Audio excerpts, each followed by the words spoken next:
Well, what I'm doing this year, I'm piloting something new. It's called Mini Society. It's an experience-based program developed by Dr. Marilyn Kuralski, who is a professor at UCLA. It's a very integrated curriculum. You create a classroom environment around this program that's designed to teach students about being an entrepreneur, economics, citizenship, government, and law.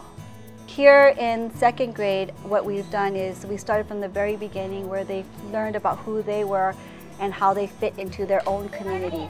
Their community here in the classroom, here in Punahou, and in the greater perspective, their city, the state, and then the world. They realize that they're just this small part of a bigger picture. The idea is to get them to see that it's that small part that makes the big picture bigger and better. What the students do is they actually establish their own society after learning about what a society and what a community is. And they learn about how they're interdependent upon each other.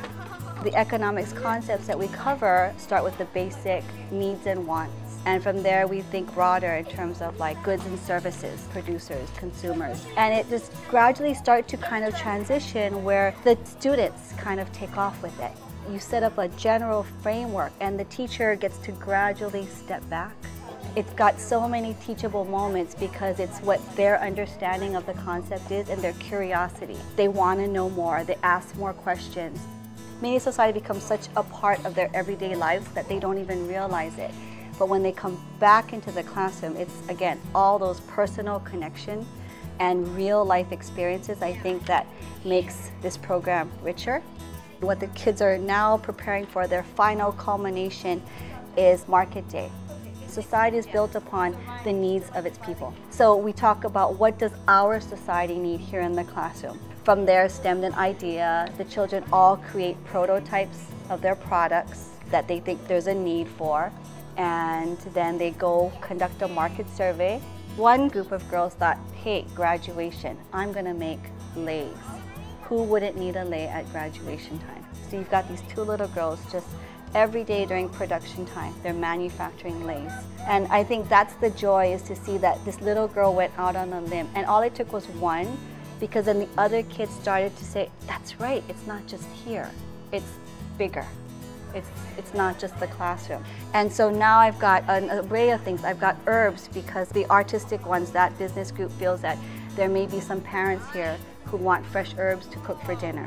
Then I have another group of boys who made flubber because they think although we made flubber in the classroom, their siblings didn't have that opportunity. So instead of their sibling not having the flubber, they made the flubber and they're going to sell the flubber. So it gets them to think outside of themselves and think of others. What do other people need?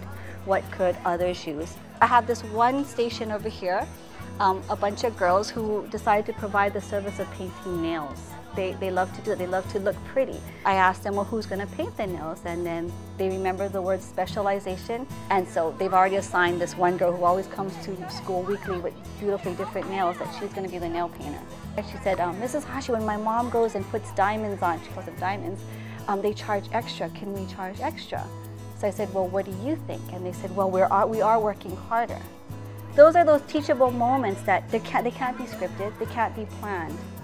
They just happen. So it's all of that that culminates into this event called Market Day. It took a lot of thinking to decide this is something I wanted to do. But my personal teaching philosophy is that you really don't know what the kids are capable of until you actually try it. The worst thing that could absolutely happen to me, I figured, is the kids will be bored. The kids wouldn't enjoy it.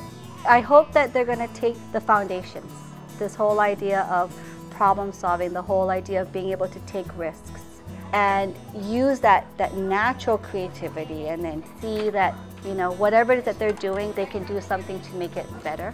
That's what I'm hoping this is the foundation for.